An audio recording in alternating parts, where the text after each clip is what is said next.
Seigneur, merci pour Simon ce matin qui va apporter ta parole. On est reconnaissant, Seigneur, que tu places des hommes et des femmes de Dieu au milieu de cette assemblée, Seigneur. Et merci, Père, pour le ministère de la parole, Seigneur. Et je vais te demander de vraiment revêtir d'une double onction, Seigneur, une double onction de ton Saint-Esprit, cet homme ce matin. Et que nos cœurs, Seigneur, mon cœur, le premier, soit ouvert, Seigneur, ce que tu veux enseigner, ce que tu veux nous dire, nous faire voir, nous faire comprendre, Seigneur, ce matin. En toute humilité, nous te disons merci, Seigneur, et bénis ce temps, dans le nom de Jésus. Amen. Merci, Martin. Bien, bonjour à tout le monde. J'espère que chacune et chacun est très contente et content d'être dans la maison de l'Éternel. Ce n'est pas donné à tout le monde, mais nous avons la grâce d'être dans la maison de l'Éternel. Que son nom soit béni. Je voudrais juste continuer avec notre message de la dernière fois, c'est-à-dire l'obéissance à la parole de Dieu qui justement garantit notre succès à coup sûr, 100%, disons même 1000%. Et pendant donc, j'étais en train de réfléchir à la suite donc de ce message, c'est comme si quelque chose me dirigeait vers le dernier passage de cette prédication. Je ne sais pas si vous vous rappelez, le dernier passage que nous avons lu, c'était dans Nombre 32, où il est dit Josué et Caleb ont suivi pleinement la voie de Dieu. Donc c'est là où j'ai été conduit à dire, continue le message, cette fois-ci, mais mets l'accent sur la phase pratique, l'application de ce qui avait été dit. Puisque ce que nous avons vu la dernière fois, c'était justement les déclarations. Maintenant, on a déclaré, Dieu a déclaré, il a donné un ordre, mais est-ce qu'il y a eu une vérification d'application de cette déclaration? Et c'est justement ce que nous allons voir. Et pendant que j'étais toujours en train de réfléchir, parce que de toute façon, j'avais déjà pris des notes sur ce passage en question dans mes cahiers. Et j'étais en train donc de chercher, j'ai pris le premier cahier où j'étais à 100% sûr que je le trouverais. Malheureusement, j'ai fouillé, je n'ai pas trouvé les notes. Je dis, mais ça ne va pas. Alors, j'ai pris tous mes cahiers, j'ai fouillé, aucune note. Je dis, mais dans ce cas, peut-être que je me suis trompé, Dieu ne voudrait pas que je prêche sur ce message, donc je vais changer notre message alors. Mais après, je dis, écoute, comme il nous arrive, chacune et chacun de nous, et je dis, écoutez, pourquoi tu ne prierais pas pour que Dieu te dirige? Et quand j'ai prié, après la prière, il dit, Seigneur, si c'est ta volonté, aide-moi à retrouver les notes. Sinon, je veux encore reprendre un autre travail. Alors, je suis passé à autre chose. Je reviens, je prends le cahier, le premier d'ailleurs où j'étais sûr qu'il y avait les notes. Et quand j'ai ouvert 2-3 pages, il y avait les notes. Je dis, mais qu'est-ce qui se passe? Je sais que ça arrive à beaucoup de personnes, où on cherche quelque chose, on dit, Seigneur, aide-moi, et puis, paf, on retrouve la chose en face. Et souvent, c'est anodin, mais en réalité, Dieu conduit les choses. Il est même dans les détails les plus petits, quand notre vie est dirigée par lui. Alors, donc, nous allons continuer dans ce sens, et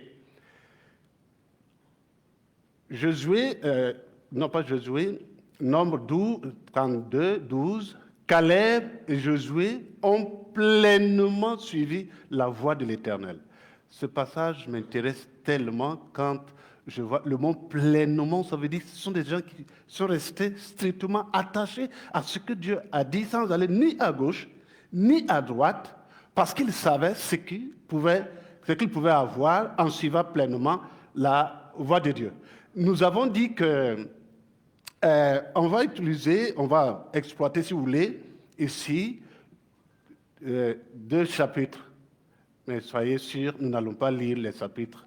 On va prendre des éléments de ces 2 chapitres-là pour essayer donc de nous appuyer et voir comment, en appliquant ce que Dieu dit, il accomplit sa parole. Et là, nous avons Nombre 13, chapitre 13 et le chapitre 14, mais nous allons lire les trois versets, le 26, 27 et 28. Ensuite, on va trouver d'autres éléments pour expliquer. Le 26, à leur arrivée, ils se rendirent auprès de Moïse et d'Aaron et de toute l'assemblée des enfants d'Israël, à Kadesh, dans le désert de Paran. Ils leur firent un rapport ainsi qu'à toute l'assemblée et ils leur montrèrent les fruits du pays. Voici ce qu'ils racontèrent à Moïse. Nous sommes allés dans le pays où tu nous as envoyés. À la vérité, c'est un pays où coule le lait et le miel, et en voici les fruits. Verset 28 maintenant. Mais le peuple qui habite dans ce pays est puissant. Les villes sont fortifiées, très grandes. Nous y avons vu les enfants d'Anak. C'est là où les choses vont tourner mal. Nous y arrivons. Et pour aller tout doucement et exploiter ce passage et le comparer à ce que Dieu a dit, nous allons nommer deux groupes. Deux groupes. Vous vous rappelez avec moi, pour ceux qui veulent juste un rappel, c'est quand Moïse est sorti avec les enfants d'Israël d'Égypte, qu'ils étaient dans le désert, prêts à rentrer donc dans la terre promise, et un bon militaire, il a envoyé des gens explorer le pays pour venir donc leur rendre compte de ce qu'il faut faire et de ce qu'ils ont vu. Et c'est là que nous allons trouver deux groupes. Le premier groupe, nous allons le nommer groupe numéro 1, et le groupe numéro 1 est composé des 12 inspecteurs qui sont allés pour vérifier ce qui se passe dans le pays, et le peuple.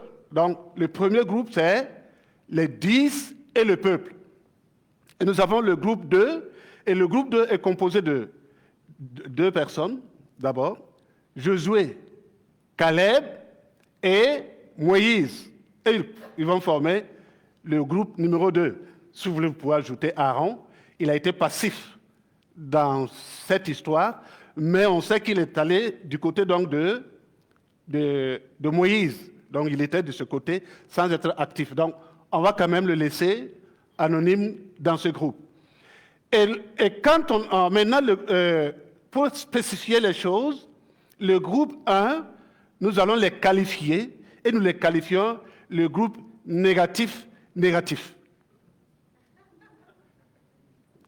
Et le groupe 2, nous le qualifions le groupe négatif-positif. Revenons au groupe 1. Pourquoi négatif?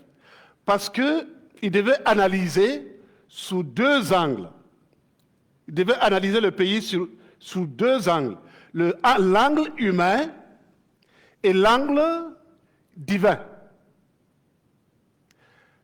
Et lorsque le premier groupe est arrivé, il y a un élément qui demandait l'analyse à partir d'un terrain qui intègre la dimension spirituelle. Et ils n'ont pas intégré cette dimension, c'est pourquoi ils sont restés négatifs humainement et négatifs divinement. Alors que quand vous prenez le deuxième groupe, et ils étaient négatifs. Humainement, on va expliquer bien entendu plus tard pourquoi c'est négatif, mais sur le plan spirituel, ils étaient positifs. Du coup, le négatif passe au positif. Et le positif va neutraliser le négatif pour devenir positif. Et c'est ainsi qu'ils vont gagner. Et avant donc de poursuivre, il y a deux objectifs qui devaient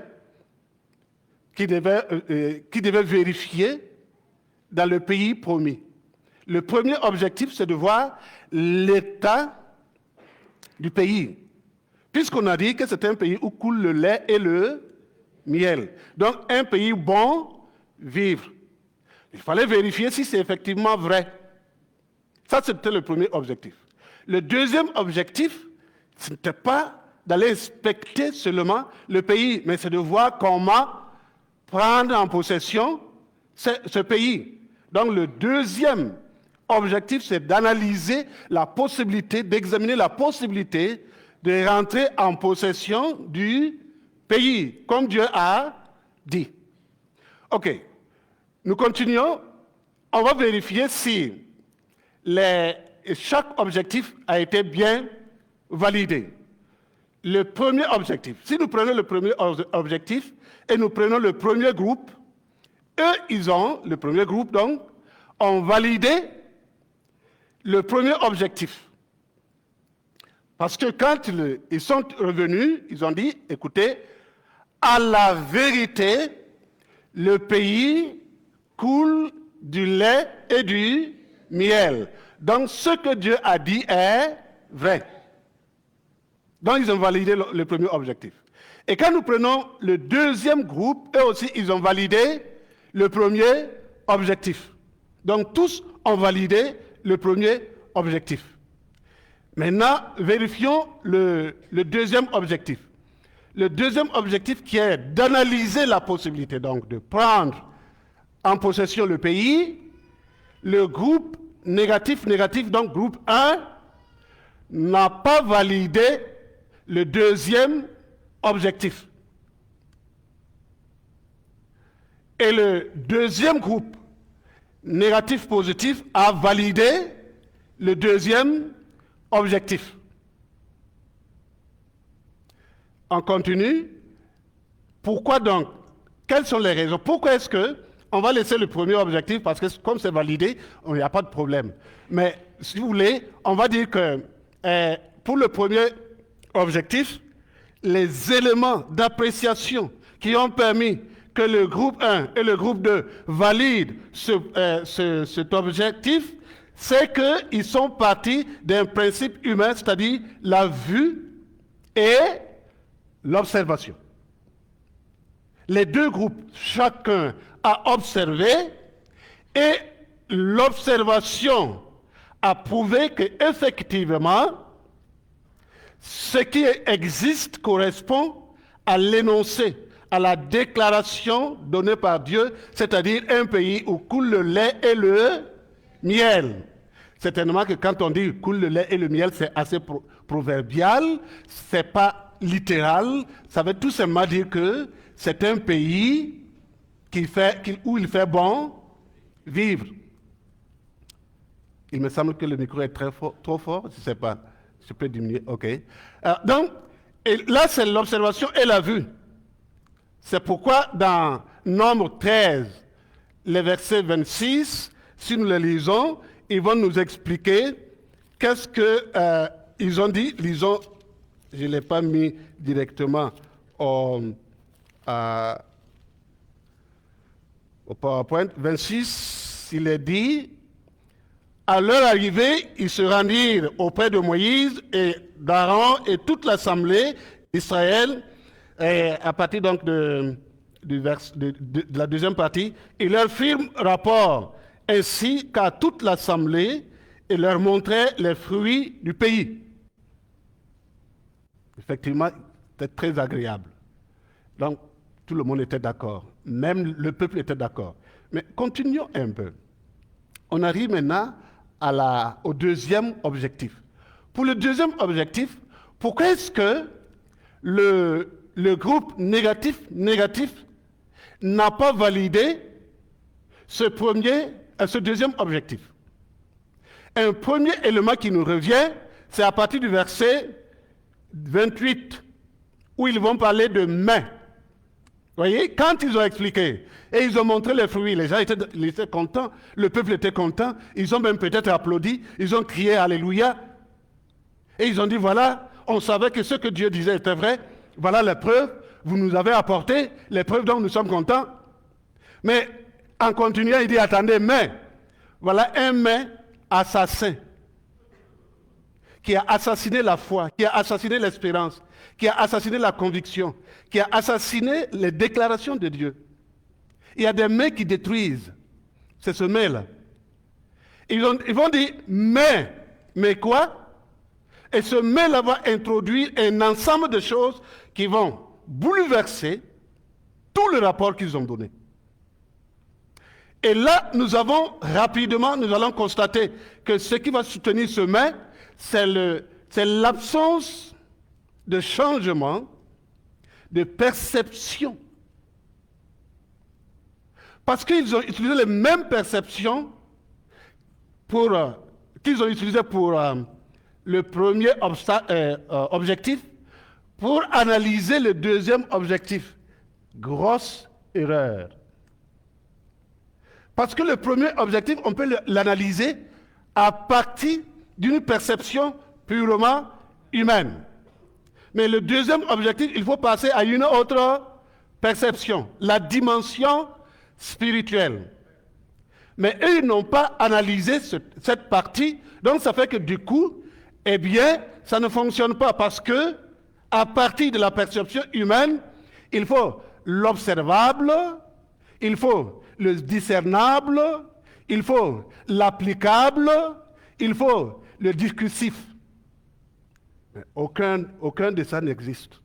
Ils ne peuvent pas voir, ils ne peuvent pas observer, ils ne peuvent pas discerner.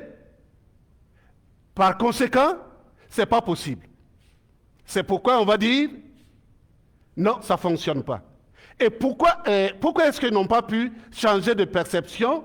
Rappelons-nous, le dimanche passé, nous avons dit que la parole de Dieu pénètre notre esprit, n'est-ce pas? Notre pensée. Et c'est cette parole-là qui pénètre la pensée, qui façonne la pensée, qui va changer la perception de l'être, de la manière de voir. Mais eux, ils n'ont pas la parole de Dieu en eux. Ils ne l'ont pas gardée. Elle n'a pas pénétré l'esprit. Donc, ils sont restés dans la première étape.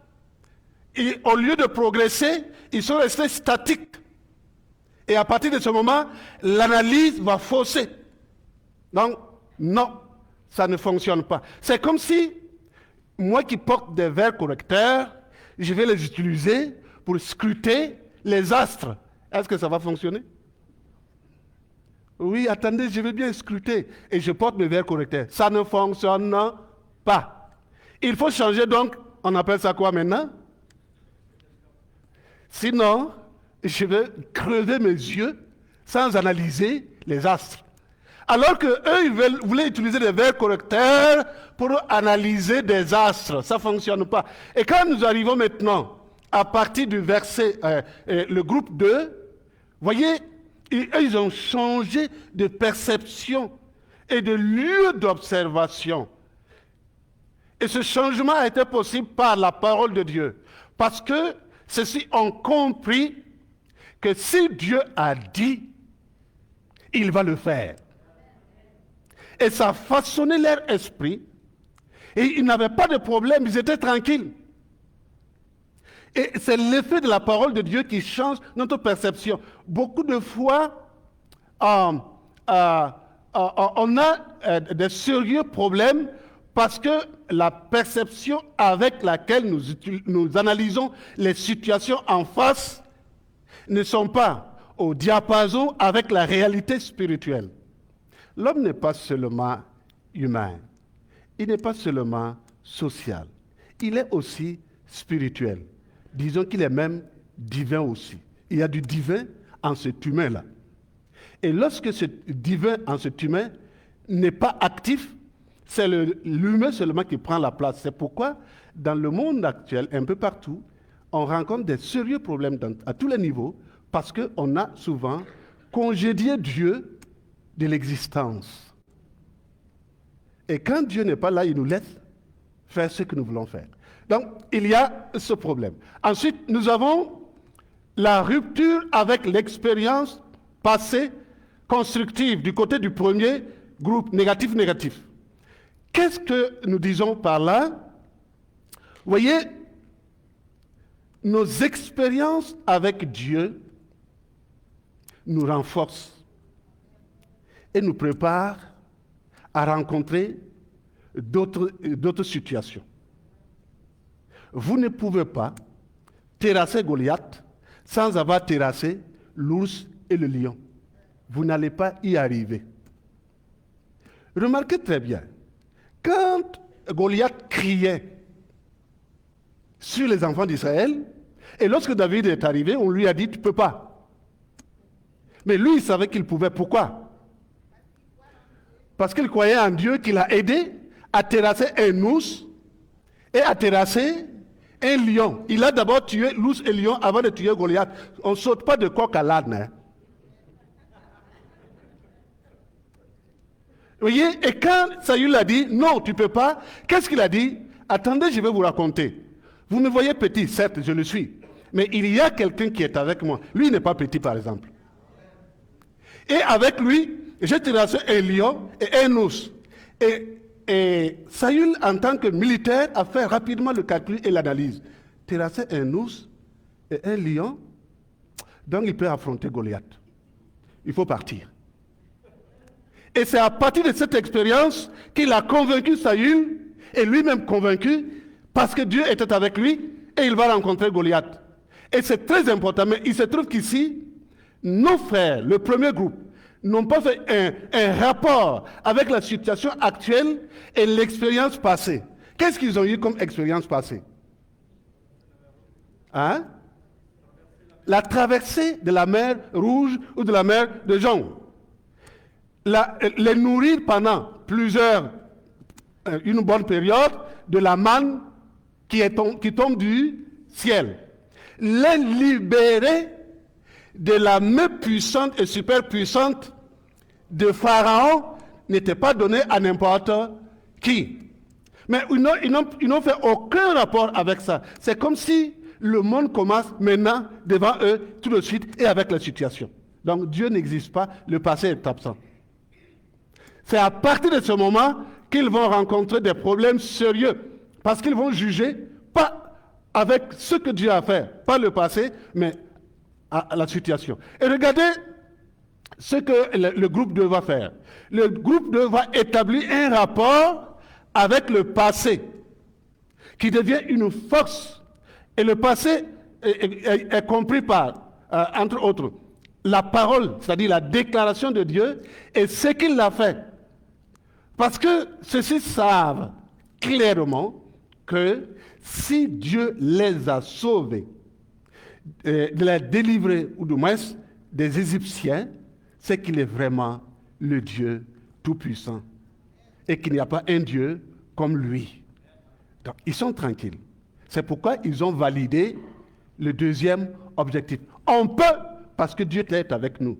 On peut, parce qu'il a déjà fait l'épreuve. On peut, parce qu'on a traversé la mer Rouge. On peut, parce qu'on a vaincu des ennemis. On peut, parce que nous avons dépouillé les Égyptiens de l'or, l'argent qu'ils avaient, et subitement, en un seul jour, on est devenu chacun très riche. Si ce n'est pas Dieu, des gens qui restent pendant 400 ans, 430 ans précisément, esclaves sans rien, et subitement, en un seul jour, chacun sort avec une grande caisse d'or et d'argent qu'il transporte à peine d'ailleurs. Et quand il regarde ça, il dit non. Puisque la Bible dit qu'il est le même hier, aujourd'hui et éternellement, c'est qu'il est avec nous, et puisque c'est lui qui l'a dit, nous allons remporter la victoire. C'est pourquoi ils ont dit non, nous pouvons aller. Deuxième problème, en fait, on en a parlé, mais le premier groupe n'avait aucun rapport avec la parole de Dieu. Dieu a dit n'existe pas là. Alors que le deuxième groupe avait un rapport étroit, bien articulé à la parole de Dieu. Et Dieu étant fidèle à sa parole, ils sont tranquilles, donc ils valident le deuxième objectif. Et vous voyez, la rupture ou le non-changement de perception pour pouvoir mieux analyser la rupture avec le passé et le non-rapport avec la parole de Dieu va entraîner un certain nombre de choses dans la vie de chaque groupe, du premier groupe, disons. Ce qui va les amener à réagir, et à réagir négativement. Voilà ce qui se passe. La première réaction, ils vont surestimer la situation. Vous voyez? C'est ça. Ils vont surestimer la situation et estimer que telle que la situation se présente, Dieu n'est pas capable de venir au secours. Vous voyez ce qu'ils ont dit dans le 28. Mais le peuple qui habite ce pays est puissant. D'accord? Les villes sont fortifiées. Oui. Très grandes. Oui. Nous y avons vu les enfants d'Anak. Et, tenez-vous, à partir du verset 29, les Amalécites habitent les contrées du Midi. Donc, ils sont en train d'enfoncer la situation pour dire au peuple, c'est pas possible. En réalité, eux-mêmes, quand ils donnaient le rapport, ils avaient peur, ils n'étaient pas certains de la réaction du peuple. Donc, c'est pourquoi ils n'ont pas dit tout de suite, on ne peut pas. Ils ont pris le temps de développer la négation pour entraîner le peuple de Dieu à réagir. Et donc, dès qu'ils ont fini, le peuple a dit on ne peut pas. Donc, et quand ils ont su que le peuple était derrière eux, ouais, on va voir plus tard qu'est-ce qu'ils vont faire. Donc ici, ils vont surestimer la situation et sous-estimer la puissance de Dieu. Donc, la situation dépasse la puissance de Dieu. Par conséquent, nous, on ne peut pas. Et par contre, le groupe 2 va mesurer la situation à la puissance de Dieu. Puisque pour le groupe 2, Dieu est au-dessus de tout. Dieu est le Créateur. Dieu est le Tout-Puissant. Il est avec nous. Ils n'ont pas de crainte. Donc, mais même si les villes sont fortes, nous sommes capables, avec Dieu, de remporter la victoire. Regardez comment ils ont pensé et que Dieu a agi. Voyez, les villes étaient effectivement fortes, comme Jéricho par exemple. Mais est-ce que Dieu avait besoin d'une armée pour terrasser Jéricho? Qu'est-ce qui s'est passé? C'est ça que le groupe 1 a vu. Que oui, Dieu n'a pas forcément besoin des catapillars, des machines pour terrasser les murailles. Il suffit qu'il claque comme ça, un tonnerre descend et il détruit tout, il réduit en poussière. Donc on n'a pas besoin de s'alarmer pour cela. Restons tranquilles, allons-y, on peut avoir la victoire. La parole de Dieu habitait à ces gens. Et les a façonnés. Et regardez encore un autre élément très important. Donc, qu'est-ce qu'ils vont faire? Une des réactions, la deuxième réaction, c'est le murmure du peuple. Vous voyez, quand on fait face à une situation et qu'on estime qu'on n'est pas capable, qu'est-ce qui va se passer? On commence par... Et quand vous allez de l'autre côté, qu'est-ce qu'ils ont fait? Ils étaient tranquilles. Non, ils étaient tranquilles parce qu'ils savaient en qui ils ont cru. La parole est l'auteur de la parole. Donc, ils n'avaient pas de problème. Et quand on continue, voyez, là, à partir du verset 31, lorsque ils se sont rendus compte, les 10 se sont rendus compte, que le peuple réagit et qu'ils ont réussi à amener le peuple derrière eux, et que Caleb a tenté de raisonner le peuple en disant non, n'ayez pas peur, allons-y, nous allons remporter la victoire. Dieu est avec nous. Il a dit, et on remportera la victoire. Ils sont revenus à la charge. Cette fois-ci, maintenant, pour dire non. Alors que la première fois, ils n'ont pas dit non. Ils ont juste rendu. Mais là, ils ont dit non, on ne peut pas. Et on ne peut même pas aller. Et vous voyez, ils vont développer la résistance à la possibilité de partir. Et cette fois-ci, ils vont passer de surestimation à surréalité. Donc, ils ont aggravé la situation. Quand c'est surestimé, c'est exagéré, mais ça va encore. Mais lorsque ça devient surréaliste, ça veut dire que ce n'est même pas possible. Regardez comment ils vont, qu'est-ce qu'ils disent?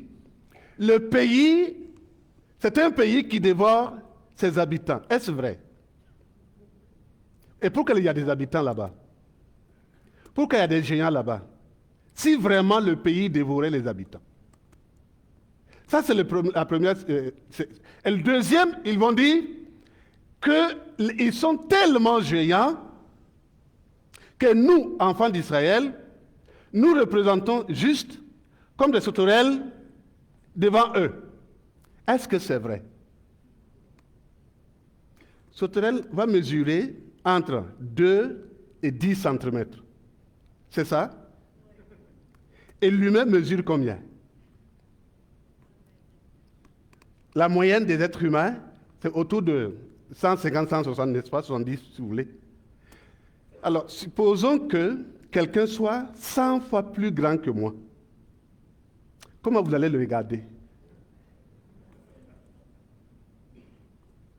Et quand on prend le poids de sauterelle, on dit que ça mesure autour de 5 grammes, quelque chose comme ça, alors que l'être humain, la moyenne, c'est la différence entre de poids entre sauterelle et l'être humain, c'est de 50 000 à 100 000 poids. Et on compare sauterelles, les enfants d'Israël comme des sauterelles devant les géants. C'est surréaliste, c'est pas vrai.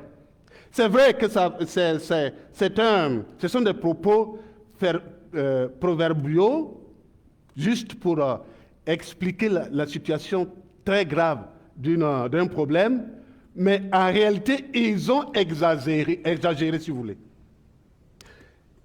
Et après, on s'est rendu compte qu'il y avait effectivement des géants, des descendants d'Anak, mais quand on a analysé, ceux-ci ont seulement le plus grand, celui qui a la plus de taille, il avait 2,90 m contre 100 mètres. Puisque les enfants d'Israël avaient dit qu'ils avaient au moins 100 mètres de taille. Mais quand on a réalisé par la suite, c'est seulement 2,90 m de taille qu'avaient les enfants d'Anak dans le pays. Donc ils ont exagéré, ils ont hyperbolisé la situation. Ils ont fait de sorte que les enfants d'Israël voyaient leur mort à 2 doigts. Parce qu'on ne peut pas, une sauterelle ne peut pas se battre contre un être humain. Mais quand on se fait sauterelle, on sera effectivement écrasé. Malheureusement, ils ont été écrasés. Par contre, de l'autre côté, voilà ce qu'ils vont dire. Ne vous en faites pas. Nous sommes avec celui qui nous a promis. Et il a dit qu'il va nous donner la victoire.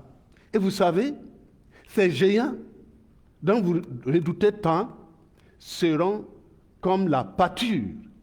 Ça veut dire ils seront faciles à terrasser comme de l'herbe.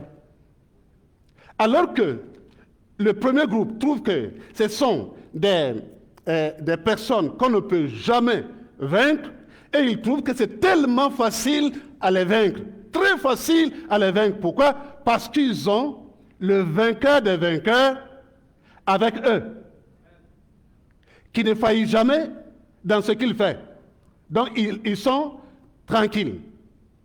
Et ensuite, ils vont ajouter en disant, ils n'ont plus d'ombre sur eux. Ce qui veut dire que, évidemment, qu'ils sont forts physiquement, mais puisque Dieu est avec nous, il n'y a rien qui puisse les protéger. Leur force ne peut pas les protéger. Leur taille ne peut pas les protéger. Leur masse ne peut pas les protéger. Nous allons les vaincre. Voilà comment le deuxième groupe va valider le deuxième objectif. Et de l'autre côté, il y a la peur, l'accusation. Et le prêt. Vous voyez, quand on est dans la logique du premier groupe, on peut passer à d'autres phases, c'est-à-dire la peur, l'accusation et même la tentative de meurtre. Alors que de l'autre côté, ils sont tranquilles. Et la seule chose qui les a dérangés, c'est la réaction du peuple. C'est l'incrédulité du peuple. Comment un peuple, après avoir vécu les merveilles de Dieu, la puissance de Dieu, les miracles de Dieu, eux-mêmes ils ont crié, qui n'ont jamais vu ça depuis que le monde existe. C'est la première fois qu'une mer rouge se sépare pour que des gens passent. Et ils ont sauté, dansé, loué, acclamé, crié, jusqu'à perdre la voix. Et maintenant, c'est eux qui sont en train de dire non, on ne peut pas. Voilà un peu la situation. Et pour maintenant terminer, la décision de Dieu. À partir du verset 10 du chapitre 14, Dieu va dire, voilà ce qu'il va dire.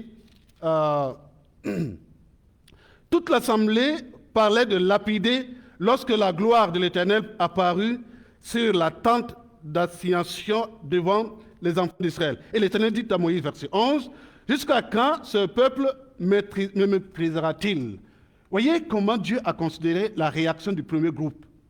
Le fait de ne pas croire que Dieu est capable de les délivrer, pour Dieu, est un mépris à son égard. Est-ce que Dieu sera à l'aise qu'on le méprise? Non. Et il va prendre une décision à partir de verset 28 et verset 30, mais nous allons tout juste lire le verset 24.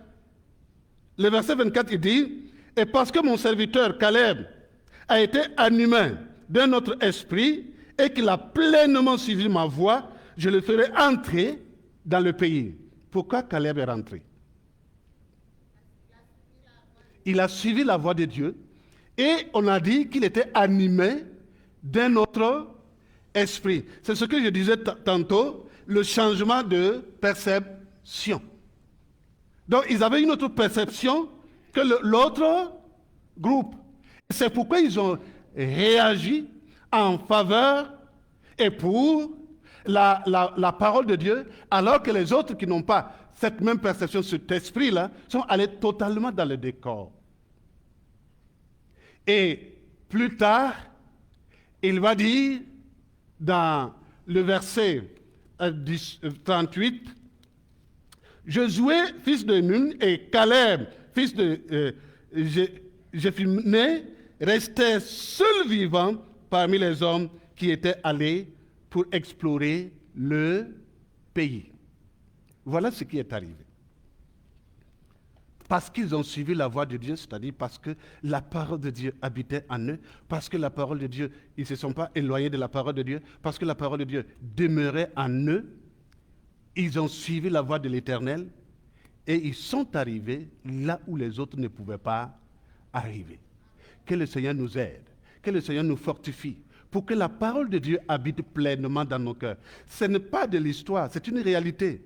Quand on met en application ce qui est dit, il accomplit ce qu'il a dit. Et c'est ça, c'est notre avantage, c'est notre grâce, c'est notre bonheur, que le Seigneur nous aide à mettre en application la parole de Dieu pour vivre pleinement les merveilles et les accomplissements du Seigneur. Il y a des bonnes choses pour nous les chrétiens qui sont contenues dans la parole de Dieu. Il suffit que nous les mettions en parole de Dieu pour que Dieu ordonne, même si ça n'existe pas sur la terre. Je crois qu'il peut l'ordonner pour qu'ils viennent, parce qu'il l'a dit. Que le Seigneur nous bénisse dans le nom de Jésus. Et si vous voulez, on peut se tenir debout pour 1 minute et chacun va parler à Dieu et lui demander, Seigneur, aide-moi comme Josué, comme Caleb. Je veux mettre en application ta parole et puis avoir tout ce qu'il faut pour que ta parole habite pleinement dans mon cœur. Prions ensemble.